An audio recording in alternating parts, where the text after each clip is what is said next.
Olá, meu amigo, minha amiga, sejam mais uma vez bem-vindos aqui a esse canal. Pessoal, nós vamos trazer uma informação tão importante aqui, tirar dúvidas com relação, por exemplo, ao benefício indenizatório do INSS. Agora tem questão de laudo médico e perícia nesse caso, tá? Muitas vezes o perito ele nega. Por que será, né? Por que o perito, sabendo que a pessoa tem direito a esse benefício, né? Porque teve uma sequela, é negado. Vamos lá. É possível você também receber uma indenização da empresa, mesmo recebendo o auxílio acidentário do INSS, tá? Não é porque você está recebendo, por exemplo, o auxílio acidentário, que você não tenha direito a entrar aí com o processo para receber uma indenização da empresa. Agora veja bem, muitas vezes você chega no INSS, né?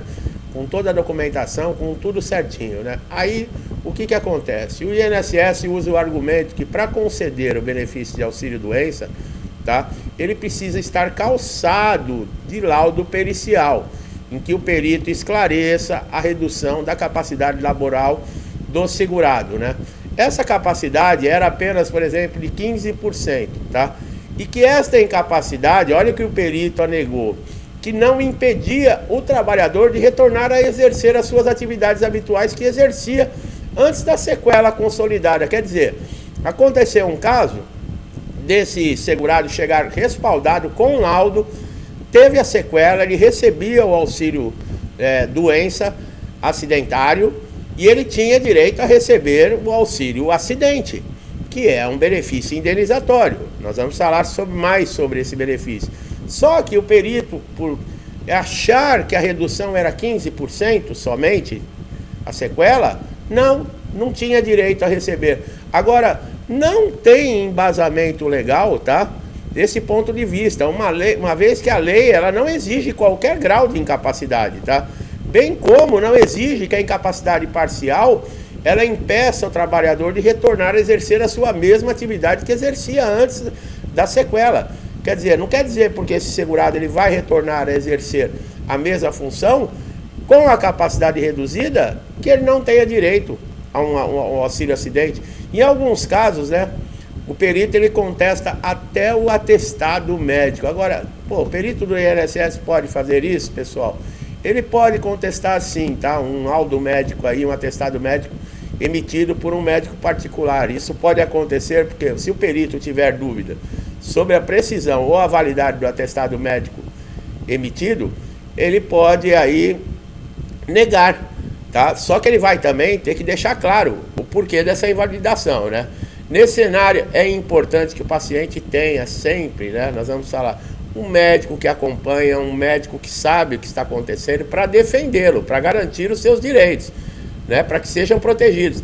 Esses médicos assistentes, eles são conhecidos como técnicos, né? O profissional de saúde que ele geralmente ele está acompanhando o caso, ele é qualificado para fazer avaliações médicas em casos legais, como acidente de trabalho, doenças profissionais, todas as questões médicas, tá? Inclusive relevantes aí no caso de um processo judicial.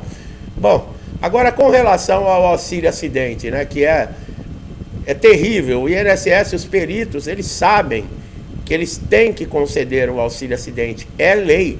Mas tem muitos segurados me perguntando aqui no canal, que tem dúvidas, quando pedir o auxílio acidente, se tem direito ao auxílio acidente, se pode pedir indenização, quando o INSS paga indenização. O auxílio acidente, pessoal, ele é concedido como indenização ao segurado, quando após a consolidação, por exemplo, de lesões decorrentes de um acidente de qualquer natureza, resultarem em sequelas que impliquem a redução para o trabalho habitualmente que exercia. Tá? Esse conceito está definido, olha lá, na lei, no artigo 86 da lei 8.213 de 1991. Isso é lei, o perito ele não tem que ir. E outra, vocês viram muito bem, não existe esse negócio de 10%, 15%, 5%. O decreto 3.048 de 99, no seu artigo 104, ele estabelece, olha lá, que não terá direito à concessão de auxílio acidente o segurado que apresente danos funcionais ou redução da capacidade funcional sem repercussão na capacidade do trabalho. O que está querendo dizer aqui? A pessoa tem uma redução, por exemplo, vou dar um exemplo aqui da minha cabeça, tá? Aqui fazendo o vídeo. A pessoa trabalha com o torno, ele mexe com a mão, mexe com os braços, né? O trabalhador lá, o metalúrgico. Mas ele teve um acidente, por exemplo, na perna, e ele passou a mancar. O INSS não é obrigado a pagar o auxílio acidente numa situação dessa, porque não afetou a qualidade, né, do trabalho. Né? A pessoa trabalha braçal, serviço braçal, manual, e muitas vezes, por exemplo, sentado. Ah, mas ficou, quando vai andar, manca da perna. Não quer dizer, isso não atrapalha a pessoa no trabalho. Pode incomodar na vida social. Pessoal, isso eu estou falando, dando como exemplo. Se eu tiver errado ou alguém tiver outro ponto de vista aí, me desculpa, tá? Mas é que fazendo o vídeo aqui é tanta informação e foi o que me veio na cabeça para dar como exemplo, tá? Agora veja bem, nós podemos constatar que tanto a lei quanto o decreto, eles não estabelecem mínimo de aferição de incapacidade. Dessa forma, independentemente da incapacidade do segurado de ser 10%, 15%, 50%, o benefício de auxílio acidente será devido, desde que seja evidenciado as sequelas que estão, né, implicando aí na capacidade total que esse segurado tinha para desenvolver o seu trabalho. A perícia, né, maioria das vezes nega o auxílio acidente, né? E o que acontece, né? O benefício ele não é liberado, né? As lesões causadas pelo acidente, né, não querem dizer nada para o perito, porque o perito acha que está apto de uma maneira normal para retornar ao trabalho, e você pode contestar essa negativa tanto dentro do INSS como judicialmente, tá? Agora a questão de indenização, né, para o trabalhador que sofreu um acidente no trabalho ou adquiriu uma doença ocupacional, né, podendo até mesmo receber uma indenização, mesmo que esteja recebendo o auxílio doença, tá? O objetivo da indenização, pessoal, é reparar danos causados a esse trabalhador, tá? Tanto físico como emocional. Para pleitear essa indenização, é necessário que você entre com ação judicial contra a empresa onde ocorreu o acidente de trabalho ou contra o INSS. Caso o benefício tenha sido negado, né, ou o valor da indenização seja insuficiente aí para cobrir as despesas, né, os gastos sofridos. Durante o processo judicial serão apresentados evidências que comprovem a relação entre o acidente de trabalho ou a doença ocupacional e os prejuízos sofridos. É necessário comprovação.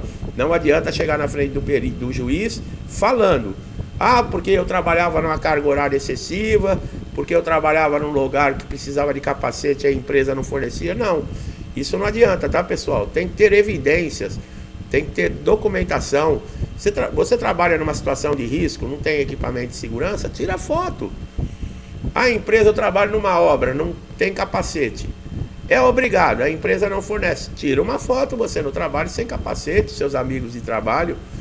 Pessoal, tem que se antecipar em tudo aqui no Brasil. Nós brasileiros, a gente tem que pensar 10 vezes, né, à frente, né? Porque se você ficar esperando, quando você precisa, por exemplo, de uma prova, a empresa vem com 10 advogados para dizer que não, que você que causou o problema, ainda você se torna culpado, né?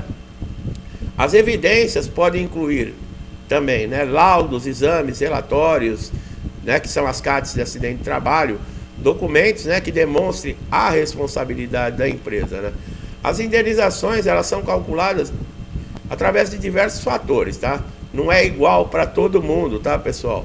Ah, aconteceu um acidente com o vizinho, o meu é parecido, eu vou receber igual. Não. Pode ser que você tenha até negada perante a justiça a indenização.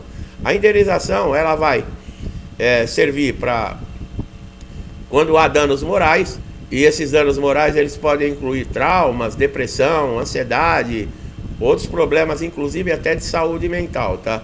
Portanto, a indenização dos danos morais, ela tem o objetivo de compensar o trabalhador de todo esse sofrimento, além de conscientizar a empresa da importância de garantir um bom ambiente de trabalho seguro e saudável.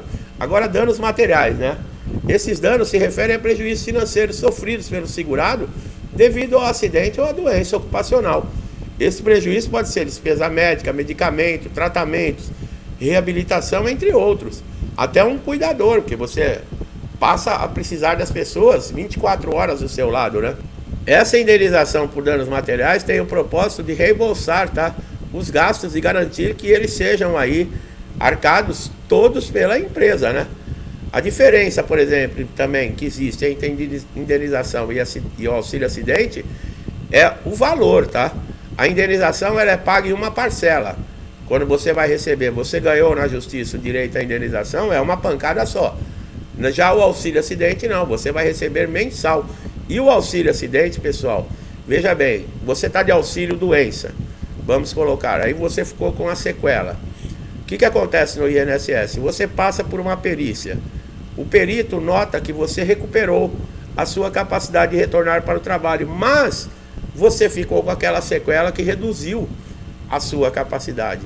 O perito, por lei, ele deve cessar o auxílio doença e já conceder de imediato o auxílio acidente. Ah, e o valor? Quanto é o valor do auxílio acidente? Metade do que você recebia de auxílio doença. Quando cessa o auxílio acidente? Quando você se aposentar ou morrer. Quando aposentar, por quê? Porque ele não acumula com a aposentadoria. Então vamos colocar que falta 30 anos para você se aposentar.